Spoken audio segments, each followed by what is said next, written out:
அன்பானவர்களே, உங்களுடைய பார்வை எப்படி இருக்கிறது? தமிழ்ல சொல்லுவாங்கல்ல, நிமிர்ந்த நடையும் நேர்கொண்ட பார்வை. நேர்கொண்ட பார்வை.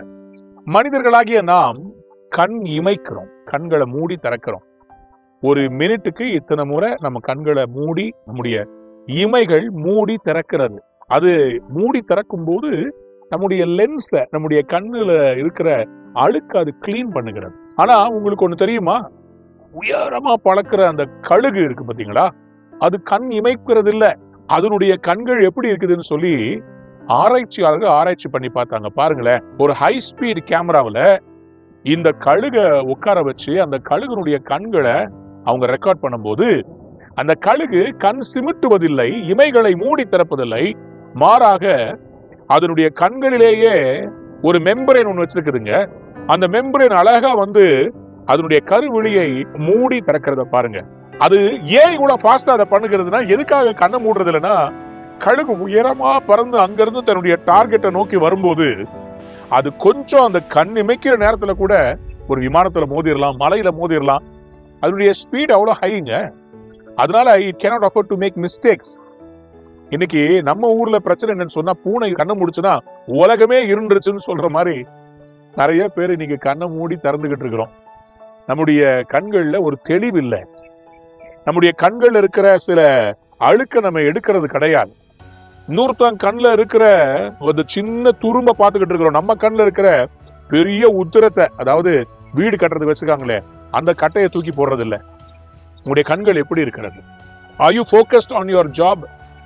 Are you focused on your family? உங்களுடைய கண்கள் எதை பார்க்கிறது? மணிக்கணக்கா யூடியூபை பார்த்துக்கிட்டு, இன்ஸ்டாகிராமை பார்த்துட்டு டைமை வேஸ்ட் பண்றியா? இன்னைக்கு ஆண்டவர் உங்களை பார்த்து சொல்றார், உங்களுடைய வாழ்க்கை மிக மிக முக்கியமானது. உங்களுடைய பார்வை நேர்கொண்டதாக இருக்க வேண்டும். உங்களுடைய விஷன், போக்கஸ் அது நேரா இருக்கணும்.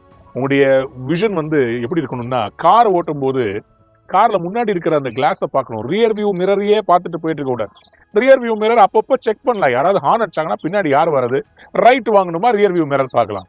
ரியர் வியூ மிரரையே பார்த்துட்டு இங்க ஆக்சிடென்ட் ஆயிடும். இன்னைக்கு கடவுள் உங்களுக்கு கொடுத்த குடும்பம், உங்களுடைய வேலை, உங்களுடைய பிசினஸ், உங்களுடைய தொழில், எல்லாவற்றிலும் உங்களுடைய கண்கள் நேராய் பார்க்கட்டும்.